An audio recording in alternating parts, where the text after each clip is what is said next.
Francisco Bravo est né en 1901 en Espagne, Amazon. María Soledad et les enfants, sans maîtriser la langue, laissant tout derrière eux, passent la frontière le 4 février 1939. Ils séjournent 18 mois difficiles dans le camp de Longueville avant de pouvoir s'installer à l'été 1940 à Brive-la-Gaillarde. Francisco, considéré comme un rouge, qu'il n'est pas, est déporté au camp de Mauthausen le 23 janvier 1942. Après 6 années, Francisco retrouve son épouse et ses enfants le 20 juin 1945 à Brive. Il s'installe alors définitivement en Corrèze. Employé à la Compagnie des chemins de fer, il se marie en 1925 avec María Soledad.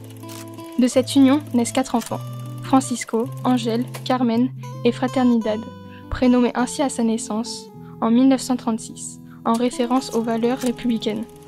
Non encarté, mais engagé politiquement, Francisco et sa famille doivent fuir le régime de Franco.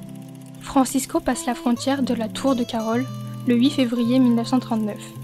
Dès lors, il consigne ses mémoires, son parcours de migrant dans cette Europe en guerre.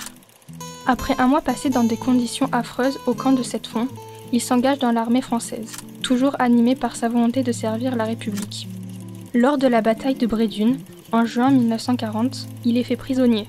Il intègre le Stalag en Allemagne, puis l'Oflag en Autriche. Malgré des conditions de détention terribles, Francisco ne déroge jamais aux valeurs républicaines qui l'animent. À la libération du camp, le 5 mai 1945, il fait partie des 2000 survivants sur les 7300 combattants républicains immatriculés à Mauthausen de 1940 à 1945. Ce témoignage et ses archives ont été recueillis auprès de sa petite-fille Rosette. Elle continue de perpétuer le devoir de mémoire et de défendre les valeurs de la République auxquelles cette famille d'immigrés reste viscéralement attachée.